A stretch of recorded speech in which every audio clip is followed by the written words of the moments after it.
On. All right, welcome back, everybody. This is the Virtual Residency Workshop 2026. It's Thursday, June 25th, 2026, and this is our third session of the day. This is facilitating cloud computing and explaining cloud pros and cons. Our moderator is Matthias Gubbert from University of Maryland, Baltimore County. And Matthias, I'm going to turn it over to you to introduce the panelists. Yes, thank you so much. And I mean, Henry provides all the energy behind this and the organization. But I'm very happy to welcome the six panelists.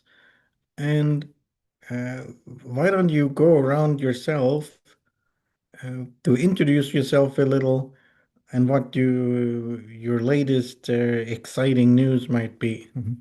So, Aaron, why don't you go first since you're on my screen here? Yeah, so my name is Aaron Bergstrom. I'm the Advanced Cyber Infrastructure Manager here at the University of North Dakota, where I direct the operations of the Computational Research Center.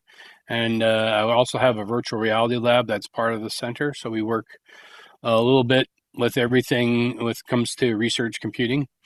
I would say our big project for cloud computing is that we got a Department of Defense grant several years ago.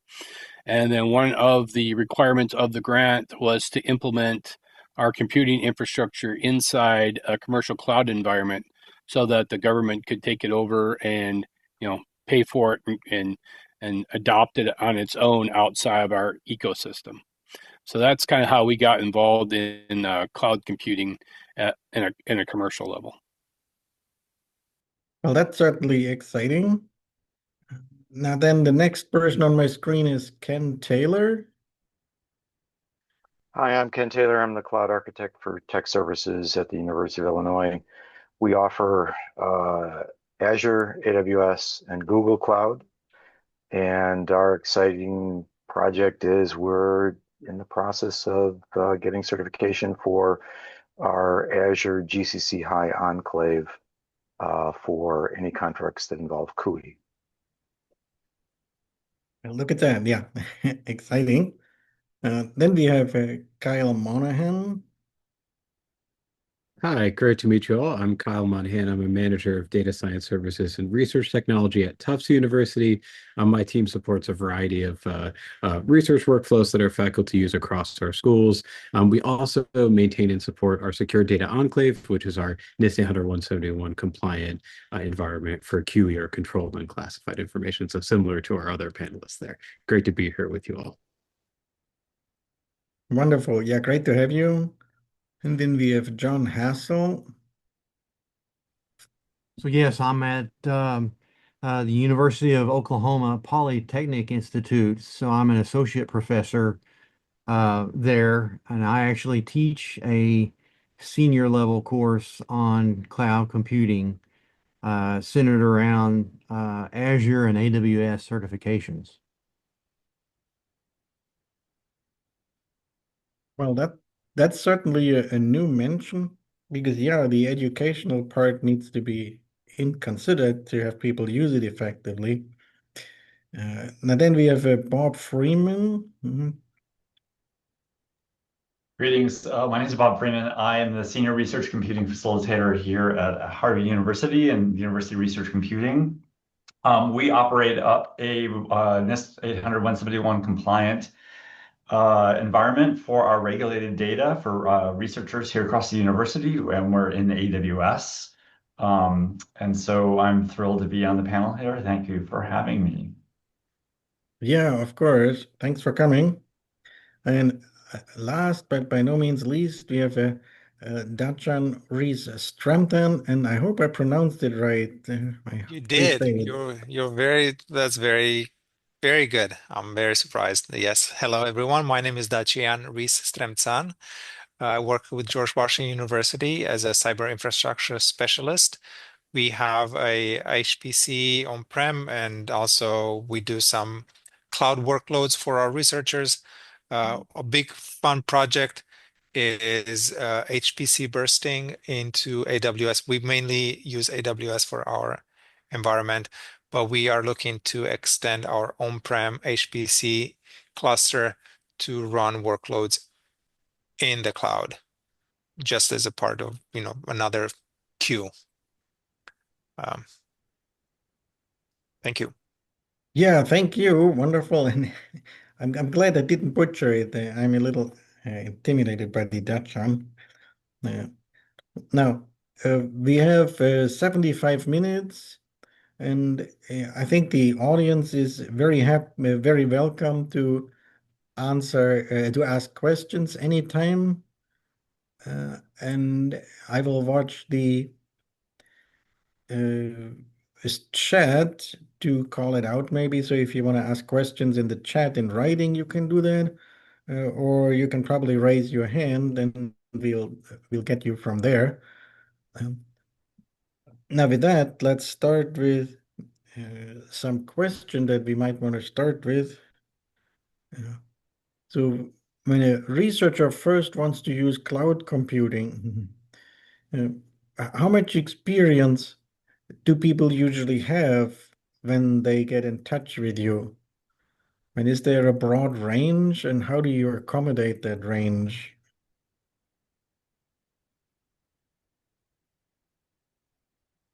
That's a very good question. And I can tell you what we do at GW. So we do have a wide range of familiarity with the cloud, and we're a researcher with a lot of experience in the cloud. We would like to probably get their own AWS account, connected to their grant.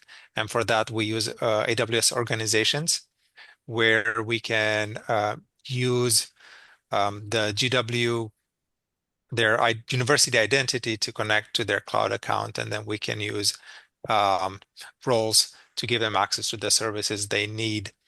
For other researchers where they don't have vast experience setting up a cloud environment, networking, firewall rules, some things like that, we have two services that we can offer for them, and one of them is Ronin. Maybe you have used it's their orchestrate. Both are orchestration suites where there's a web interface, they can log in and they can provision for themselves a computer and storage without having to know the intricacies of the cloud. And the other one for a more secure but not regulated research, right? So I'm talking about non-regulated research, but some type of security needs for that.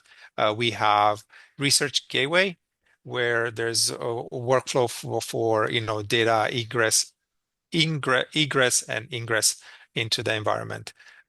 So that's kind of how we approach, researchers that have different levels of cloud experience at GW.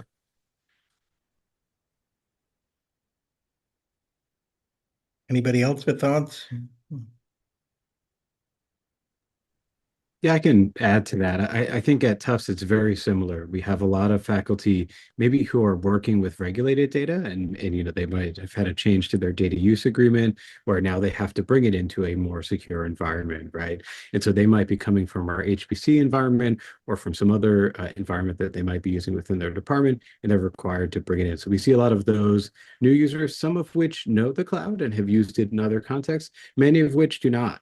So I think we have a wide variety in that regulated research domain. And as was said before, even for those faculty where they're not working on regulated research and they're engaging in the cloud, some of them we see researchers using the cloud and leveraging the cloud to do their work, very knowledgeable about how to do it within AWS, but might not be as knowledgeable about the technologies and tools within Azure, which is where our regulated environment is. So I think there is, as was said before, a lot of variety in the types of use cases that we see coming in, as well as the background and experience there. I want to jump in too, because I think it's a very interesting question to ask. And I want to bring it in at take it at two different levels. And Dustin, it's interesting hearing you talking about your setup there. Um, I think the one thing is that are you going to be exposing the cloud and like the cloud console to individuals, or are they just going to be using cloud as a compute resource? And so they're really just going in and seeing the application. I think that happens to be using the infrastructure of the cloud. And I think if it's the latter, then the experience may not matter as much. But it is highly dependent on that they know that, oh, if you're doing costing and your cost model is you're paying for what you're provisioning as opposed to what you're using, then that may make a big difference. And also, I just got off of a call, an hour and a half of faculty at one of our schools complaining about cloud and cloud costs. And I think that there's also this sort of sticker shock of, well, yeah, this is what it costs. And if you're using on-prem, a lot of the costs are subsidized and you never see them. So I think that's sort of that experience, can be shielded from them if they're just using the application. But there still is that question about whether they know what they're picking and are they sizing things appropriately. If you're giving them access to the console, that's a completely different ball of wax, and I think it really can really vary a lot. A lot of times people just want an AWS account or a cloud account because they want the latest and greatest, or their IT department is taking too long to stand up new materials.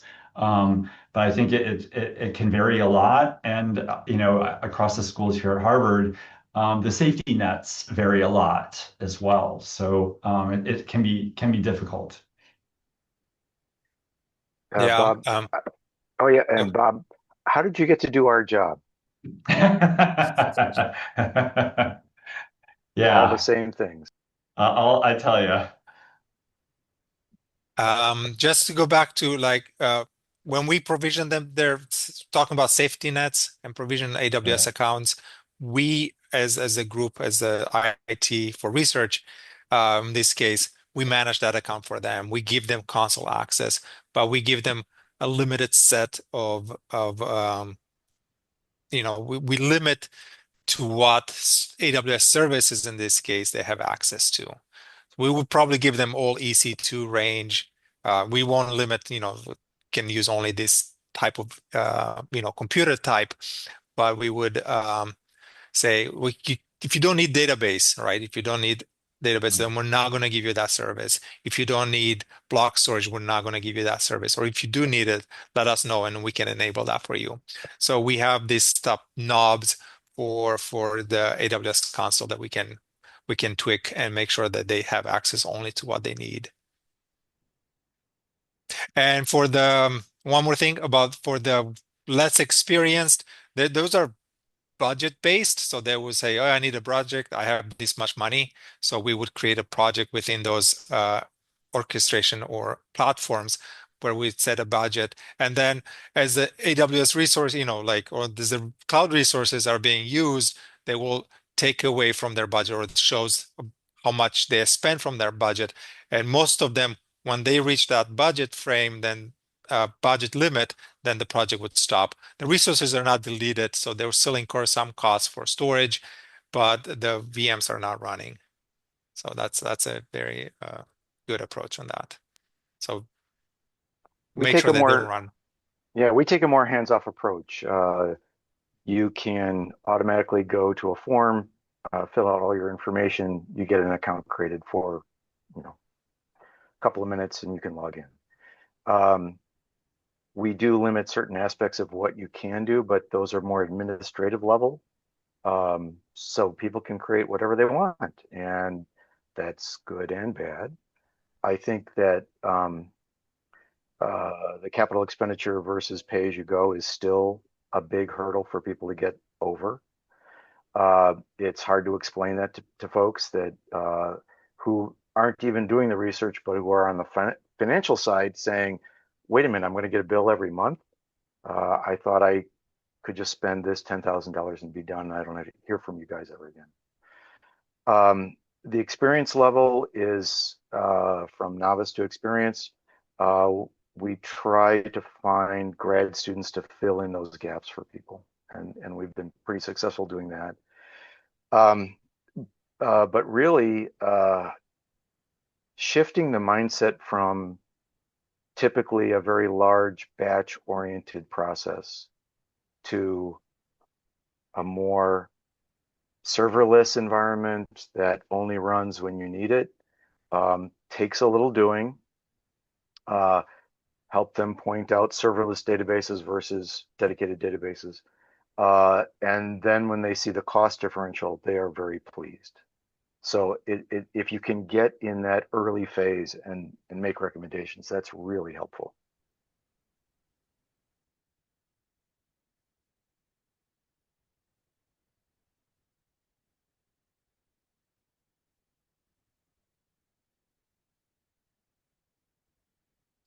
I muted myself. Yeah, that's wonderful. We have a great range there already. Um, Now, when when you help people with the cloud computing, how much did you have to learn, or uh,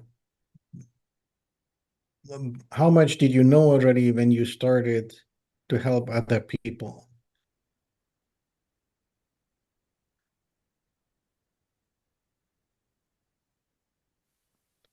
Uh,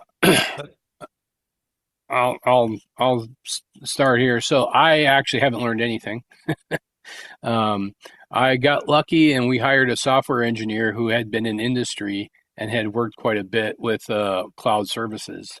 And so when we had this professor who had this project come in where we had to deploy something inside a cloud environment, um, that person already knew how to do it. And you know, uh, unfortunately, we hadn't fully been involved in the grant writing process. So what had ended up happening is that the professor had promised everything under the sun to the government agency and didn't realize that he was actually duplicating different types of services. And so we actually had, but because it was under contract and deliverables had to be maintained, we had to deliver all of that. And I will say my team did learn a lot in that entire process. We started out with a VMware cluster on campus that we deployed a Kubernetes cluster, virtual cluster inside, and we recreated that inside the commercial cloud, and then front ended that with a Science Gateway setup. Um, so across our entire team, everybody learned a lot. Um, both in, like my system admins learned a lot more about the whole process of setting up networks and virtual machines inside the cloud system. And we've actually started changing the way we do things going forward based on everything that they've learned.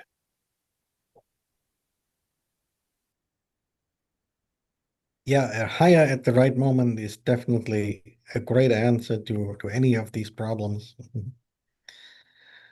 Uh, I would say if we hadn't hired that exact person or that person with that exact skill set, that faculty member would have been in some deep trouble because we wouldn't have been able to deliver.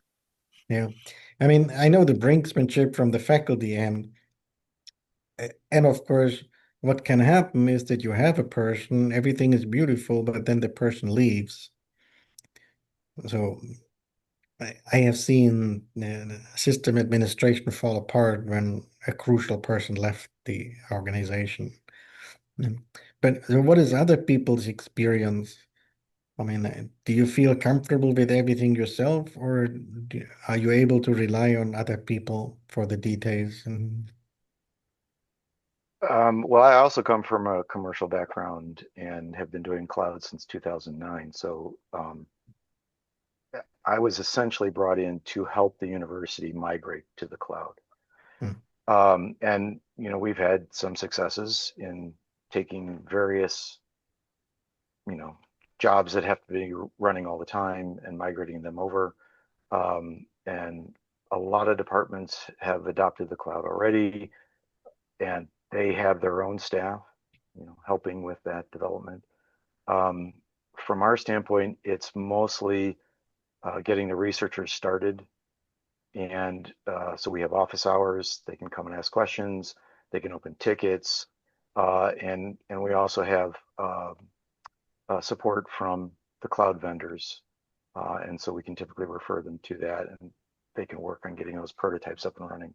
So overall, I think there is some hand holding, but it's certainly not a heavy lift for most people. I So, particularly learned on the job about cloud. So we had he Aaron said, said they got the right person for the job. When we started with the cloud, we not necessarily hired the wrong, but we did some training classes, and we definitely hired the wrong team to teach us about the cloud because they were so advanced and we were so behind. They were starting with, cloud formation templates and infrastructure as a code where we were like, we were still, our mindset was still data centers tough. Mindset was like physical servers and things like that. So we got very lost. So then we had to start again, took a step back and started the way we wanted it. And now we are comfortable to work with Terraform and CloudFormation templates to deploy infrastructure. But different experiences. Definitely learned cloud on the job. I did not have any cloud experience before for this, and yeah. So, speaking as a faculty member, one of those that likely regularly bothers a lot of you on this call, one thing that has really helped me that is provided by the vendors are the academies that are offered to educators for free. So the AWS Academy, they offer lots of training plus, for instance, 9 simultaneous EC2 instances for free uh, to faculty, and the Microsoft's offering with Azure is also pretty generous as far as what they offer faculty that are trying to learn. So, speaking as a faculty member, you should likely point them to those resources during the first conversation. I think that's a very good point. Yeah. And that would be tailored to the cloud computing that you're subscribing to. I'll jump in also. Part of my role as facilitator is actually helping folks use the cloud. So it was essentially for me to learn as much as I could. I'd highly recommend if folks have the opportunity to take the cloud class that's Internet 2 provides.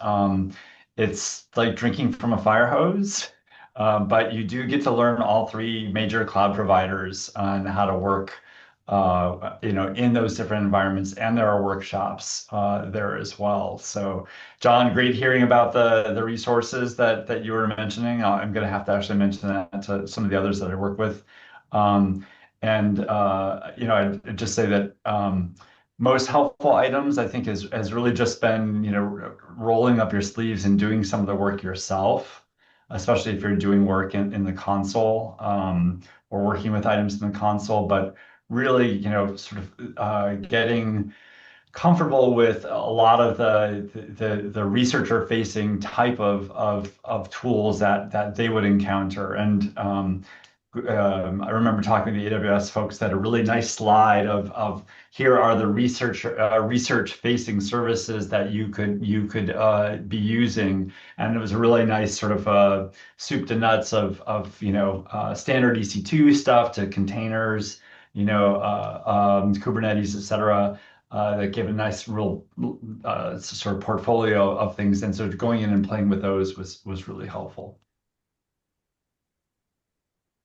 I'll just quickly add to what Bob said. I agree with everything that we've been discussing so far. I think to add to that resources part, the Regulated Research Community of Practice is a great resource if you're focusing on secure regulated environments. And I think connecting with individuals that I've talked to in the past through that community has allowed me to say, okay, we're in Azure, GCC, right? How did you solve this problem? How do you deploy this, right? How are you meeting these controls, and ensuring that we're aligned on exactly how we're doing those things in detail. And so, we have used external review and things like that, of course, but I think doing that in that community has been very helpful. So use those resources that you might have access to. Kyle, do you know if there's many folks that have regulated environments in the cloud? I haven't gotten a sense that there are that many. Oh, only 2 or 3 that I'm thinking of. Okay.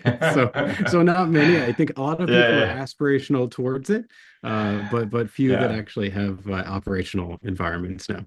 yeah. Now, we try to have one. It's the, I think the documentation for having a secure, not necessarily having a compliant environment, I think that was kind of the biggest hurdle that we had to try to overcome, and we did not overcome that. Having the cloud is secure and it's for the most part, having the tools and the knobs to create it, but then proving that information, that's probably where we got bogged down, and we are ourselves, I think, hired a third party to help us with that instead of doing it on our own. But cloud is instead of the reason why cloud is so good for this type of work is that you don't have to worry about your on-prem and Yeah. as much, Yeah. right?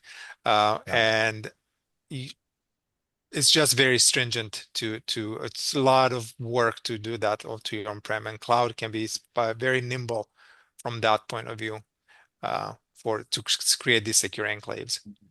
That's why we went that route. Yes, us Yeah. too.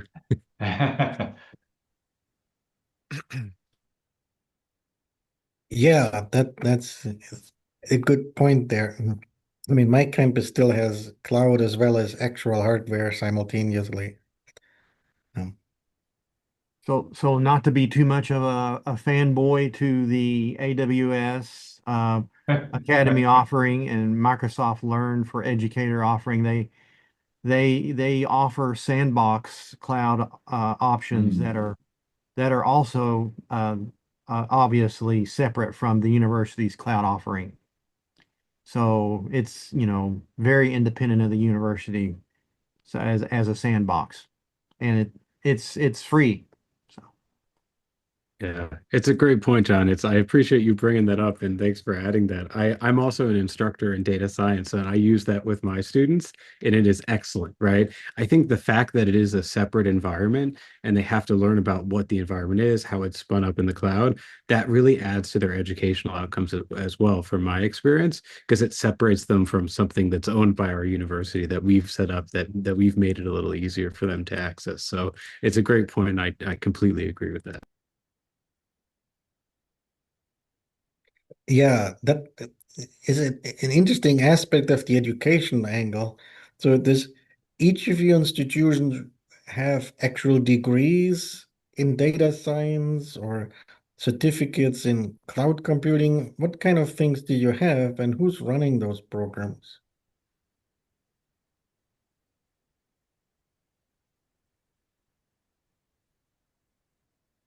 Yeah, a variety of people, basically. Let's just put it that way, because they're tailoring it for the students that they have, right? So the business college, they have their courses. Computer science, they have their courses.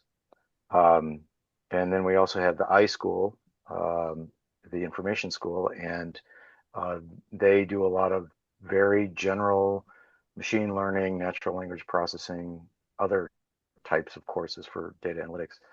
So I think it really, we have a very rich sort of background of the courses you can take.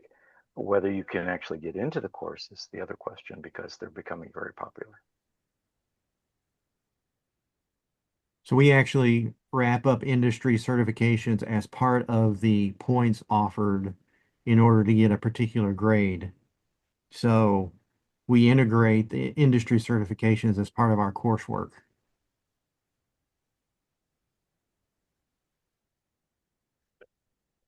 That's very interesting. Yeah. Mhm.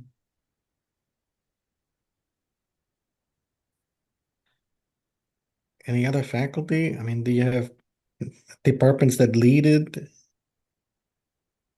I'll just add from my experience. I think at Tufts we have a variety of courses across all our departments. So similar to as Ken was saying, even our dental school has courses they offer in applying AI in the context of dentistry. So I think we're seeing a lot of growth in that. On the cloud side, it's variable. So our computer science department uses the cloud heavily, and we have courses teaching students how to leverage that. I think outside of there, it depends on the department and their individual faculty interests in terms of what courses they offer. But we do see a lot of workshops, and we've seen a lot of success in long form workshops that utilize things like some of the AWS instructor materials as well as the Azure materials provided. So a lot of ad hoc things across our campuses.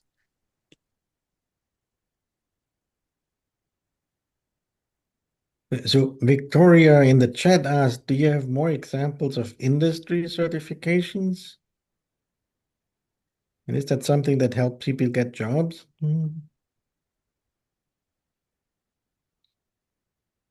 Oh, John Haskell put it in the chat.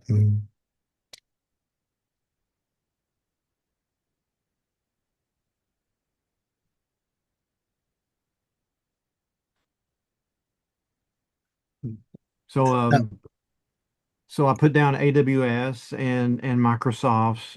Google also offers one. However, it's wrapped up in the Coursera offering. They don't have a separately called out academy type of construct. So it's through a quasi third party vendor, Coursera.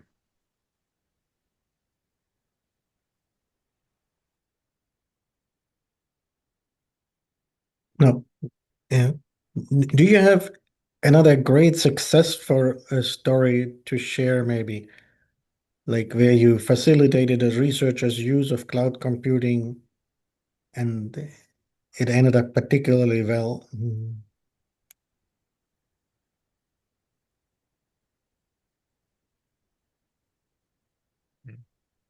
Well, our uh, foray into the cloud for the university was for COVID.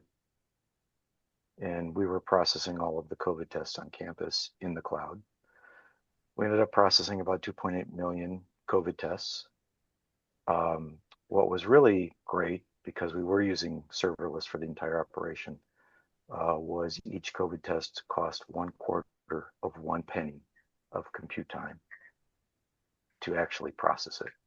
So we were, you know, we were doing 250,000 tests a month, and that costs somewhere around $600 to $700.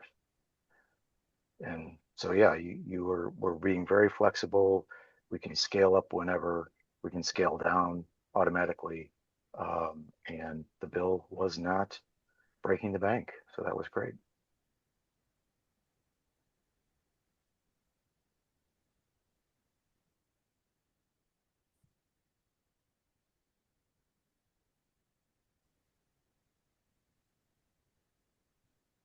I'll sort of add a story, although it's from some of the meetings today. Is like, I think we did break the bank. There were a couple of situations where we had researchers come in and they had some really tight deadlines on some work that had to be done, especially in the regular research space. They're also working with CMS data. They're traveling out of the country, so there was a really tight deadline. They could do any of the work outside of the country. So we were actually able to go in and make configuration changes to our infrastructure on the fly, so that it could scale up to, as I think at one point they were using 25 2 terabyte nodes that had like 128 virtual cores or something like that. It's like something pretty amazing. And he was able, and what the nice thing is that this person was so on the ball too, that figured out ahead of time how much compute time it would take, estimate how many hours, so we could actually apportion things correctly. It was a really nice success story, and we had the same thing happen too with another grad student who's doing some genetic analyses, and based on some of the work that we were doing, estimated how much GPU time she had, so we can go in and actually reserve GPUs for her to make sure that she could actually get her work done and get it done in a timely fashion. And I don't think it would have been a little harder to do on campus, given the volume of work that they were trying to do in the tight deadline. So we were really happy with how that worked out.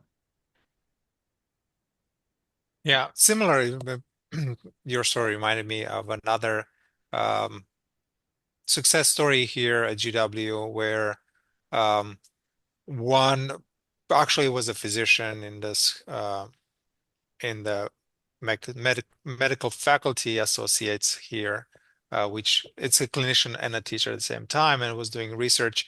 And one of their grad student or postdoc actually was leaving the country to China, and we were able to extend the AWS workspaces to China to allow the researcher to finish the project and the paper, all the way from China. with collaboration here with from with the physician at GW. So that was he was very happy with that, especially we were able to very quickly set up the uh, somewhat secure environment with VPN access and all that stuff that makes sure that all traffic that came from China was, not visible necessarily, not visible to the Chinese government through the use of our VPN. So, yeah, that's the collaborative portion of the cloud. It's great. It's so easy. And just to add to that, building on what Bod said previously, we have a lot of researchers with CMS data as well. And a lot of those researchers have relatively limited budgets where they are coming from our HPC, perhaps. We have a large memory node. They're used to using maybe terabytes of RAM to do their billions of observations, right? They come into the cloud, and that's quite expensive, right? If you Hmm. want to run that concurrently for a long time, right? And so I think one of the key success stories that I found is those same workshops and trainings and techniques that we use for larger than memory approaches on the HPC can work in the cloud. So I think recalling our previous work in optimizing things that we all may forget about now that we have a lot of RAM, it's still valuable in this cloud, particularly in this cloud space to help prevent from breaking the bank. Although I'll admit, Bob, I think my bank is also broken. So I know that pain, but I think thinking Yeah. about the yeah, Yeah. thinking about the ways we might have done it before is one technique I've used. Yeah. It is interesting too, I will say on that topic, having had the conversations with researchers, until you show them the bill, it's just like, I just want to get this done. I just want to get this done. And then when you show them the bill, it's like, oh, maybe we need to go in and optimize this. And then there's a little more incentive. So yeah. Yeah, definitely agree. I always show that early, right? That gets that optimization discussion. It's a partnership. So Yeah.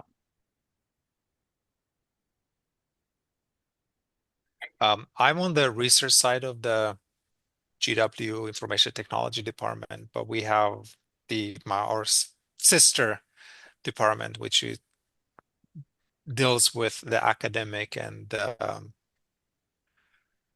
um, the accounting and all the financial, right? So the other side of the house and research, kind of that's how we are separated. And speaking of breaking the bank, where we realize that the cloud is not the cloud sounds and says, "Oh, you have so much savings, for uh, to bring your workloads to the cloud." We realize this really you're not really saving much. The cloud gives you that nimbleness and gives you that disaster recovery kind of thing that you're able to quickly come up to where you were in case of a disaster, but it's not to save money. Doesn't save money anyone. If that's the story being told, then it's not quite the truth. Yeah, you have to change your approach on how you're programming the solution. Yep. And if you have to have a terabyte of RAM and a program that is monolithic in its structure and it's going to run for days in order to crunch the numbers, it it is worth taking a step back and breaking apart that problem into smaller pieces so that you can just do smaller computes and then parallelize it, get it done faster rather than do it as one big, you know, I'm going to push this process all the way through until it finishes. There's also that issue of if you have an error in the middle of that big process, and now you got to start all over again. Mhm. Or you could have caught that, isolated it, and then kept going with the other data that is okay. Um, this is really hard for people to wrap their heads around. It is a mindset difference. And so getting them to think in that new way, if you can get them to do that, is great. And they go, this is fantastic. But I still need a terabyte of memory. It's like, okay, well, you can't afford Yeah, it. Yeah. Ken, I want to second that. I mean, I think that's been one of the challenges too. Is this, and I think I forget who had mentioned that too about having a database running, and if you use serverless, you end up saving a lot of money. The same thing for compute. I was talking to, I'm sure most of the people here know Jan June from AWS. He's like, people are still computing the same way after 20, 30 years. What's the matter? And so, we were laughing about this, but it's just really trying to get a lot of the researchers say you don't need to get a compute node to run all your stuff. If you think about it in these small discrete tasks, you break it up into these pieces and you can now use containers, and what you need for these pieces. You just use that amount instead of getting this big server, and you throw your stuff on it. I mean, that I think that's one of the sort of paradigm shifts of having on-premises resources. You don't really care, and there's not much of an incentive to optimize and be judicious with one's use. It We is had, much. Yeah, yeah. Go ahead. well, we had a great experience with one researcher. Um, he got a grad student, and we sat the grad student down and said, "Okay, we're going to do this completely serverless." And he's like, "Well, where's the server? Where do I log into?" I said, "You don't, right?" And as we built each of the pieces for the research project, it clicked. He got it, and he just ran with it after that. And it was just wonderful to see, the web page was serverless, the compute was serverless, the data Yeah. collection was serverless. And he's like, "This is so fantastic." But the best story was he goes back to his office, where there's a bunch of other grad students sitting around.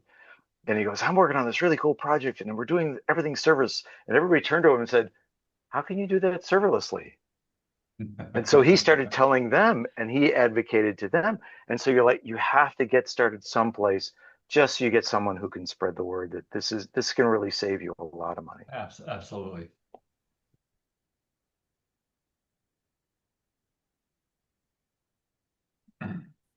Well, now the same question the other way around. I mean, have you had any big debacles where things didn't work? And what were you able to learn from it? Or did other people learn as well as part of this?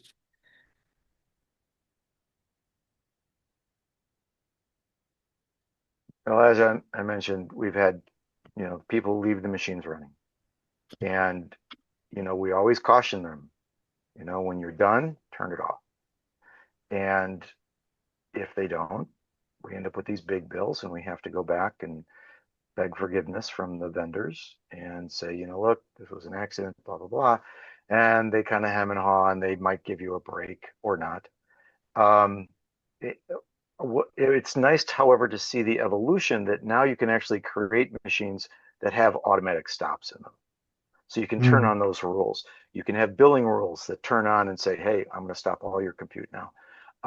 I think we need to have more of those guardrails available out of the box for the researcher who's a little bit more novice, because we just hate seeing these 5 and 6 figure oops come along. We haven't had any big oopses like that, but that's partially because I don't let people run that, I don't give them that kind of freedom because the funding is not going to come out of my budget if they screw up. And I make it very clear to the faculty members, like, look, if you want to do this that way, I will let you, but you will be responsible for any $100,000 bill that comes due. And then they immediately don't want to do it. Or at least not do it that way, right? Because they have graduate students say, "I need this, I need this, I need this," and then they say, "Well, let's just do it that way. I got budget." I'm like, "Are you sure that you're not going to go over budget?" And then, "Oh no, no," and so that's the way I get them to dial it back, right? I have two stories. Probably one of them, it was a failed in a way, a secure enclave environment, and failed in the sense that we were not able to bring the paperwork and the discipline to create that uh, paper trail for a full audit. Um, the other one, it would be, and we learned a lot from that. We learned about the how much work actually is needed to create such a big um, regulated for secure environment. We can bring regulated data. It's not just a bunch of technicians sitting down and setting up something secure. Says, "Hey, here you go. Nobody bring your data in here." it's a little much more complicated than that for a full compliant environment. The other thing that happened to one of our researchers was that their own went and with their departmental funds or Picard or however it was, he set up his own AWS account, and the correct he in way or she failed to correctly secure that account, and the root account got hacked. And then there were a bunch of Docker servers, spun up in India, all over, Asia and things like that, hidden from him. So speaking of getting hit with, $1,000 bill that he was not expecting, um, yeah, that happened. So came to us as, okay, this has happened. So we took over, administrated the account and cleaned it up. But yeah, that things like that can happen. So we need to be careful when um, bringing up, services outside the realm of IT or secure knowledge. But yeah, it happens. So that's kind of the lessons learned here, like kind of like stingier, for us. You bring up a good point, though. Yeah, we do not give root access to the users. They have a role that gives them administration privileges, but those administration privileges are not root. And that's yeah, you got to lock it down. Yeah, I will say I did have a faculty member one time who started up his own account and was using his own personal credit card, and then wanted to be reimbursed for it from the university. And he was told if I had given him permission ahead of time, then they would reimburse him. And obviously, I'm not going to say, yeah, I gave him permission ahead of time because I hadn't, right? And so, it's like, you got to act. Yeah, I mean, you can't just go off on your own and do work related activities on your personal credit and whatnot. So it's not a mistake we made, but certainly faculty, there is the whole frictional infrastructure procurement that gets in the way of these things. And especially, I don't know what it's like in other states, but North Dakota, there's a lot of North Dakota specific laws that maybe like, all these, the cloud providers, all their terms and conditions are not based in North Dakota. So there's a whole level of contract stuff that has to happen. And in order to get around that, sometimes faculty just do it on their own. And, sometimes it works for them, sometimes it doesn't.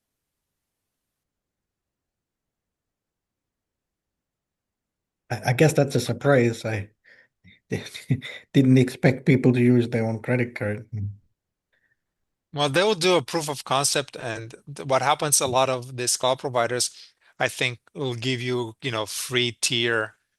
So it says, well, just put your credit card here, you will, and then you want to play around because you want right now and you don't want to wait, as was mentioned here.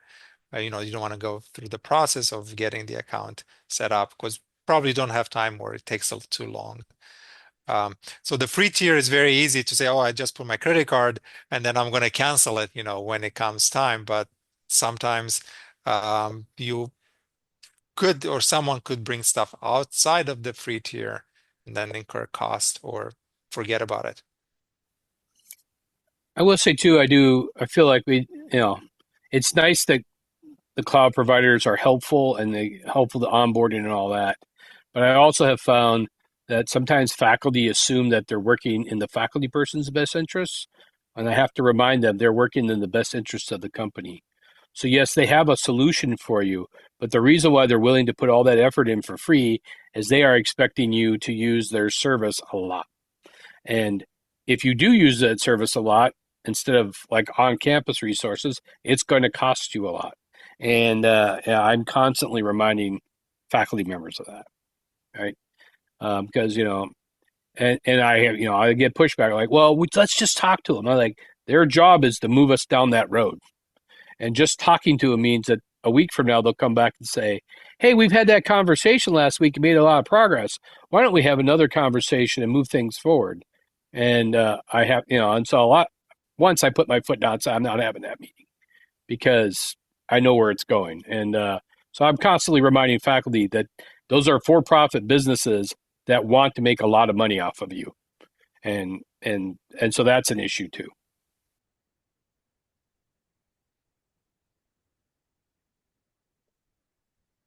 Yeah, that's, I think, a very good remark. It may be a little different than some of the other kind of companies that faculty are used to dealing with, like textbook publishers who want to make money, but it's far more structured in a conventional way. Um, Yeah, I'll just add one more thing. So when we started, we provided really bare desktop environments that would run as long as a user would want. So we had that request, you have to shut it down. We quickly enabled auto shutdown with notification the second that came in. I think everyone here is nodding. The other piece that we did when we did that, which I think was helpful, was setting that expectation. So the faculty or researcher could choose the time that it will auto shut down with that notification, right? We didn't do that flat for all of our groups. We they could select whenever they'd like it to auto shut down. I think that worked relatively well. I think trying to share where possible package software across environments is not always possible to do, but if we go through a security review, ensure everything is secure, sharing that across within our environments has been useful to minimize the duplication of that work. Isn't always possible, but it is good if it's there. And I think just thinking about setting reasonable expectations, I didn't always do that at the start around cost for GPUs in particular. I think having that discussion early and mentioning it to a group just to set that expectation would have been good. And those were some of the mistakes I think I made early on in setting those expectations around costs.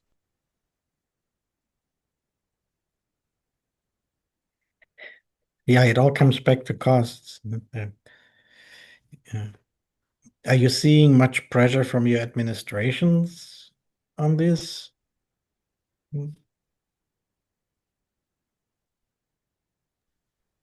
I mean, I think if we take oh, go ahead, Aaron. No, I was just going to say they want a lot for very little, right? They want more storage, they want more compute, they want the versatility of having access to the latest and greatest AI hardware, and I'm just like, well, you have to pay for it. There's no budget for that. We don't have the capability because we don't have the budget, right?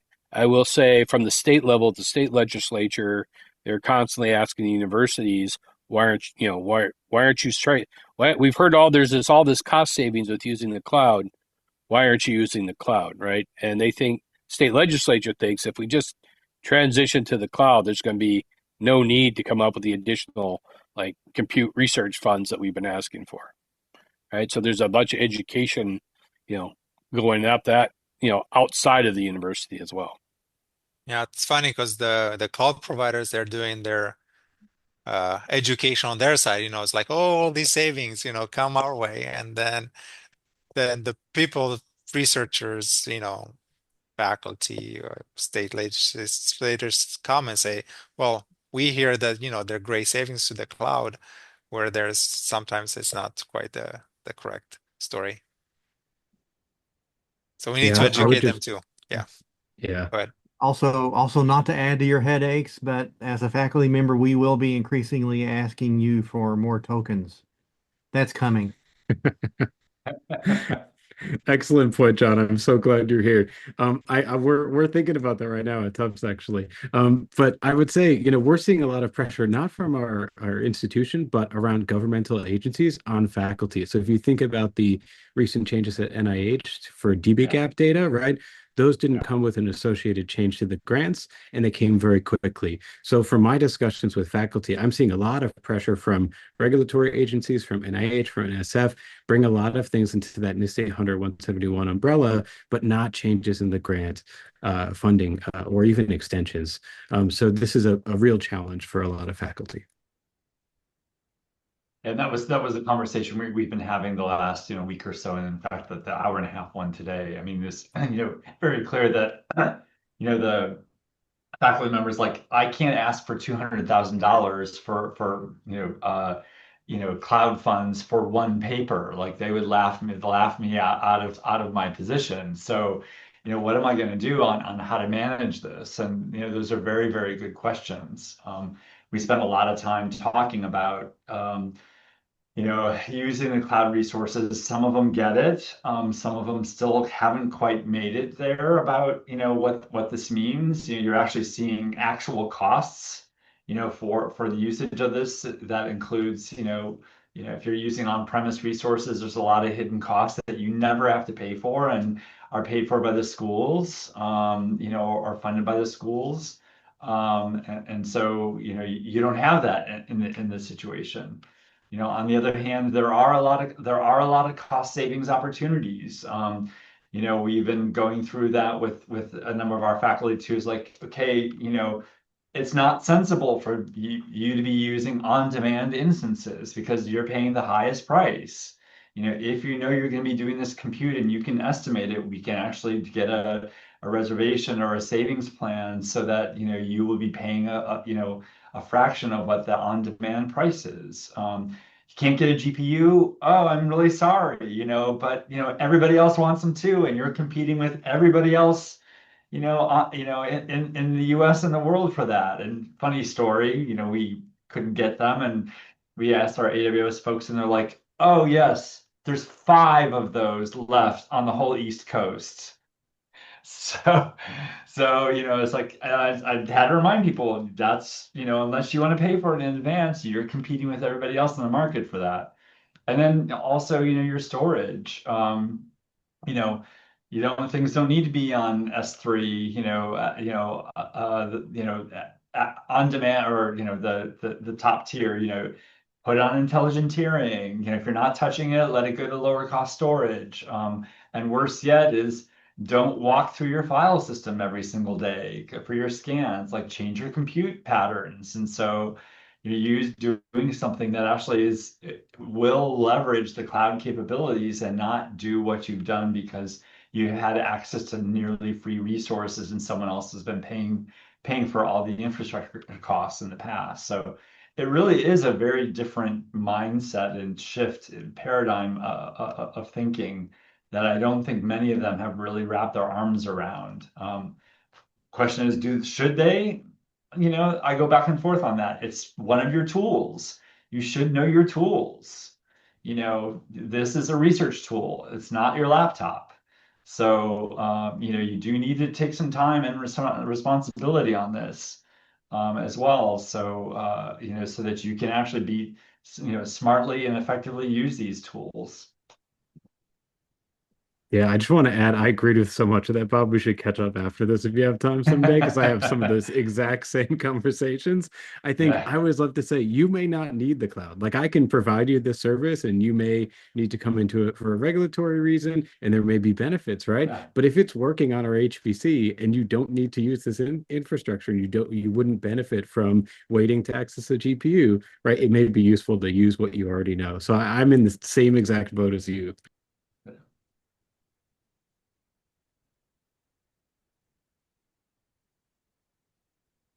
Yeah, uh, so what have you found to be the top challenges of facilitating this? I mean, where has the most difficulty been in getting people to do the right thing?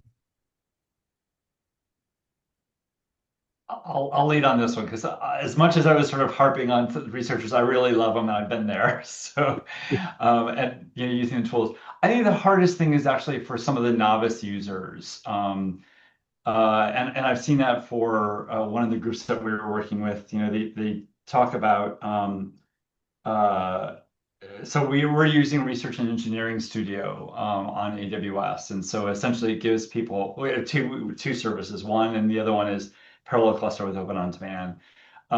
Folks that are going into the parallel cluster side of things have a much more experience, capacity for the technology and using technology, understanding it. Uh, you know, first, grad students first coming in and are still trying to figure it out. But it's folks in the research and engineering studio where you get VMs, and I think there's a lot of difficulty there, and I really feel for them. They've been used to sort of logging into a server to do their regulated data work. And they don't really have an understanding of what resources they're using. And so the question is, how do you help them figure out what they're using? And it's not so easy on that side without setting up, performance monitors and those sorts of things For the novice user, it can be a little much because they just want to get their work done. But I think once you show them a little bit of what they're doing and how to get that information, it sort of empowers them. And I think that's one of the most important things is sort of getting them so they feel that they have some control and some knowledge so they can make informed decisions moving forward. So that I think is the biggest challenge is getting them to that point. I'll just maybe add to that, Bob. I totally agree that like enabling the faculty and empowering the faculty to adjust, right? And also meeting them where they are and saying like, hey, I know this is different, but I'm going to be here and walk you through this, or someone from my team will do that, right? And I think going beyond that lift and shift is really hard. Like if you've been using the same Slurm script for however long, and now you need to move it in the cloud, and it's different, and all the packages are different. What was that module that I used, right? Having that kind of conversation with the faculty and with maybe their graduate students and being able to say, hey, like I can help you rethink this. Actually, I've seen this done before. There are ways to do it. It can be optimized. It might take some time, but it'll be worth it in the end. I think having that kind of empathetic discussion with them can be helpful, especially early on, because it's And hard, that's right? and that's fun too. That part of it. Yeah. Totally agree. I love when I get to do this. So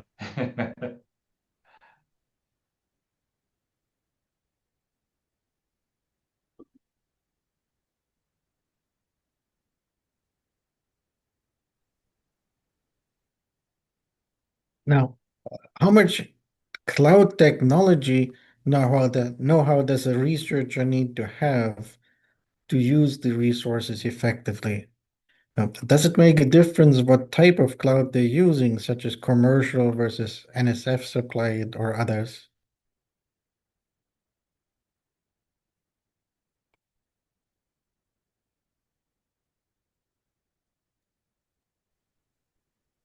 think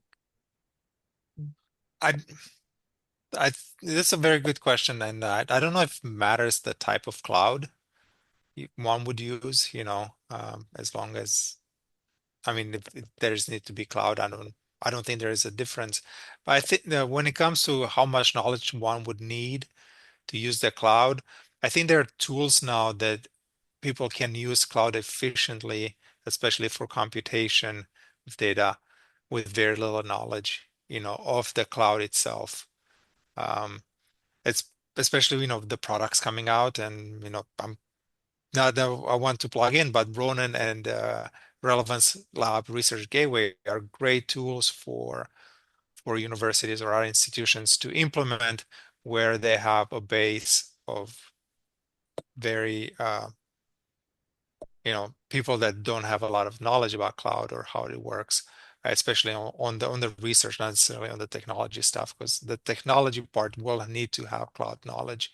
But to do proper research in the cloud, I don't think you need a lot of cloud knowledge. Just need to know what you want to do, especially with the AIs now. That will help you. Uh,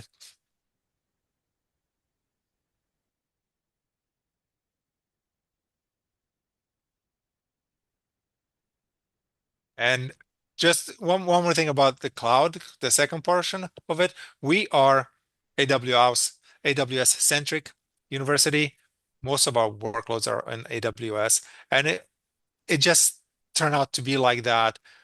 But AWS is, it's easy to use or feels intuitive to me versus other clouds. But all other clouds are fine. There's Oracle is good. I mean, everybody has their own strengths.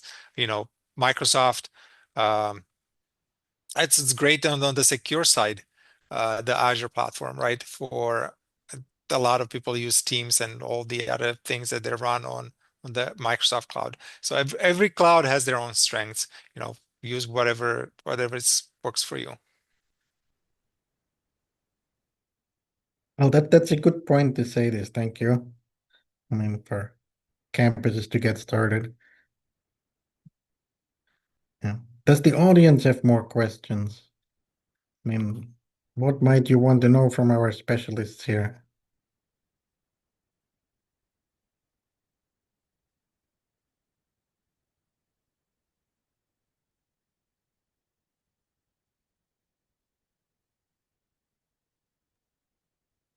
Let's see, I maybe have a question. Hopefully this works. My microphone was having a tantrum a second ago. Um, does all of this kind of indicate the value of a universal serverless API? Um, so people can maybe figure out how to do their workloads serverless on-prem, theoretically cheaper, before moving them to the cloud? And does something like Globus Compute, Globus Functions help? Or is there anything else available that I just don't know about? So our research project with the Science Gateway and the use of the cloud actually is a front end to Globus Compute. So we have set it up so that you submit your job to the gateway, and then if you have access to Access CI resource, you can send it there. You can theoretically send it to our on-prem Kubernetes cluster, our on-prem HPC system, and also if it we turned it off just so people don't abuse the privilege, but you could submit a workload to the cloud provider as well. Um, and that's what we basically pitched. And so that was the whole process. That was part of our upscaling, our skill set process was learning how to use Globus Compute, learning how to tie it in with the Globus endpoints as far as data transfer goes. So I'd say, yeah, but you still have to have access to those machines that you want to send the Globus Compute jobs to. Well, Yeah, I'll excellent. just Thank you. add. I'm glad Yeah, I'll I just add. asked. Yeah, that is a great question. I'll just add to that a little bit on the AI gateways. They're very helpful, or the API gateways. They're very helpful. We've actually used API endpoints in Open On Demand to allow for faculty to access open weight large language models. So, as many of you may have seen, and John referred to with those need more tokens, right? There is a lot of demand for small to mid-size open weight, Hugging Face downloaded large language models. And so for a lot of our researchers pushing forward on that end, I think using the same approach as what we used with Globus endpoints, right, where you have that compliant endpoint, we have a OpenAI compliant endpoint for large language model support through Open On Demand. So I think I love this idea of API gateways as long as they're secured and thought carefully about how we deploy those. But it's something that we're working on at Tufts as well.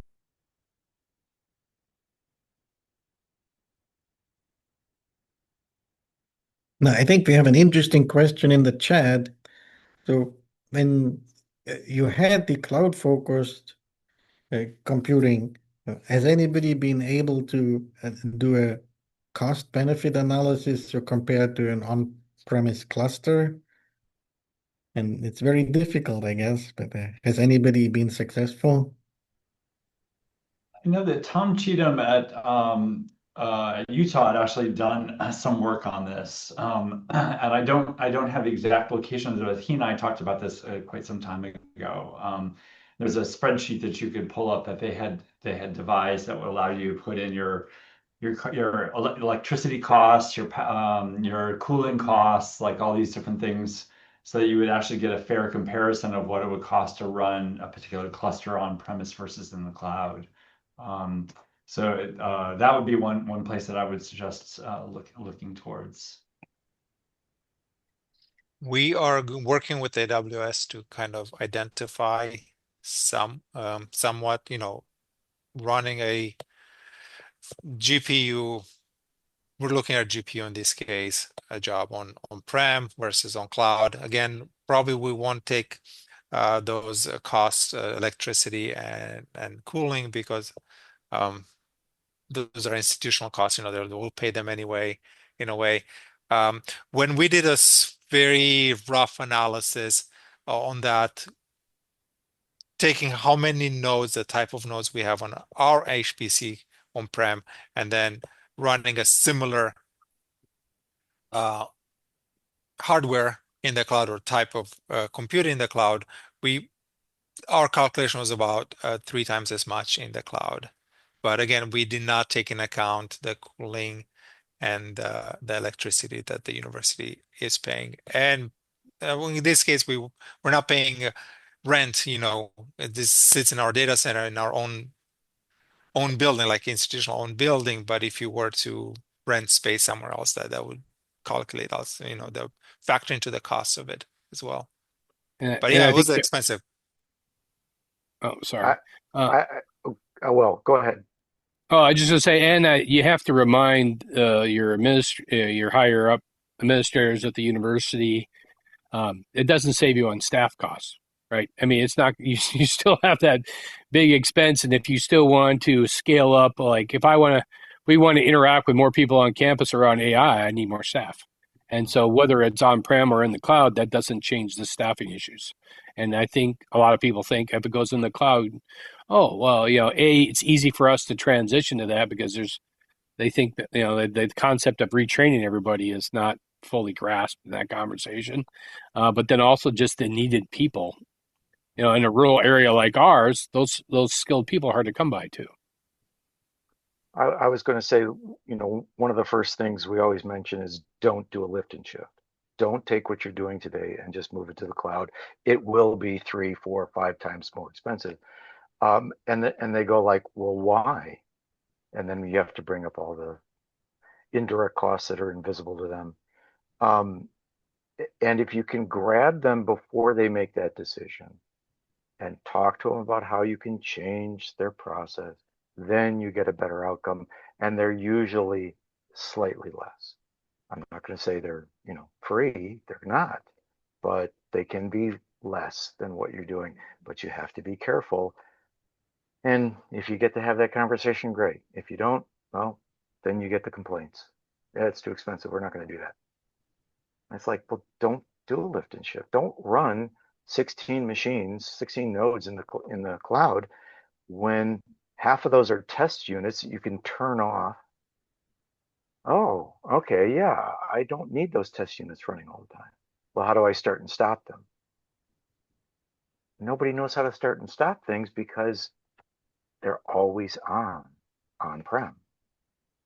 So literally the on-off switch is one of the first things you have to teach people.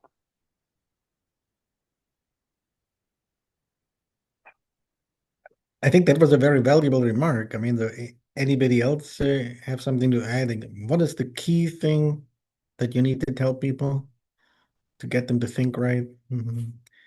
There's one more thing that I would like to mention, and that is sometimes, so you'd have something on-prem, and I'm working, I'm not necessarily from a research standpoint, from a researcher standpoint idea, but sometimes you have a vendor that will come and install some software. Now they offer that same software out in the cloud, and that's could be an additional cost. Not necessarily cheaper, but you don't want to, you don't lift and shift, but you migrate from your on-prem to service in the cloud, and those also are added cost. You don't want necessarily to bring your, Windows machines with, I'm don't have a good example of a company right now, but they offer, services in the cloud, and that's also an additional cost sometimes.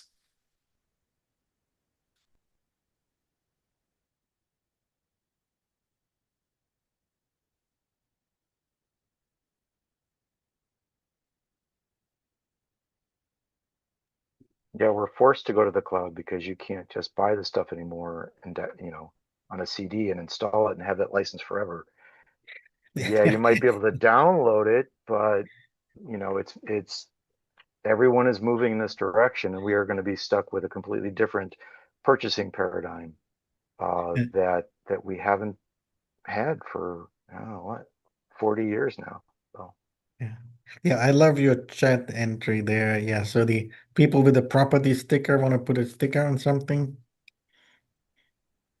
Yeah, I think one of the things that we try to reiterate with people is, and also speaking to somewhat, John experiences is, sort of the sandboxing for students and all this sort of little safe environments that you can stand up and tear down and throw away. And also, I think the sort of the flexibility and the nimbleness as well, that you can't get with on-premise resources. That it does come at a cost, but I think that those costs are worth it. It's the cost of doing business, of teaching the academics, and you just sort of have to factor that in. And think of the number of people that it would take to hire to manage all those machines when, especially if you're doing things cloudish using infrastructure as code and very, very good, practices, you can scale up and scale down and out as you need to very, very, I put that in air quotes, very easily. Um, but it does give you a lot of flexibility and can make or break, courses and work with students, really, really easy and rewarding.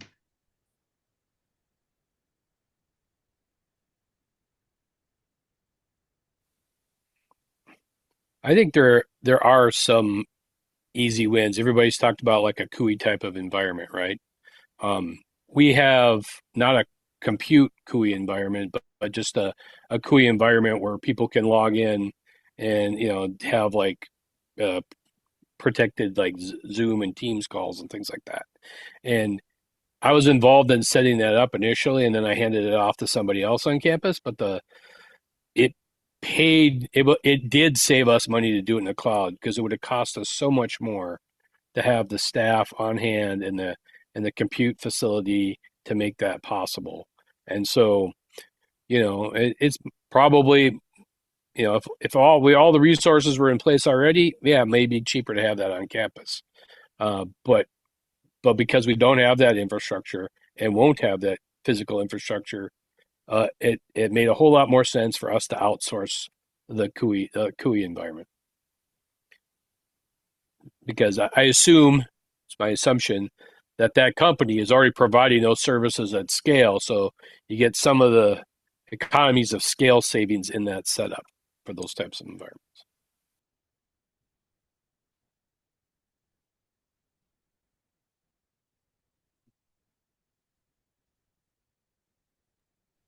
Yeah, I don't know if Henry is here to shut us down. I believe we're out of time. Henry, do you want to Yep, clarify right anything? you are. So let's have a round of virtual applause for our panel.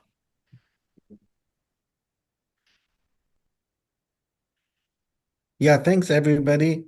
Great conversation, and we really appreciate you sharing your insight and your experiences. All right. Hang on.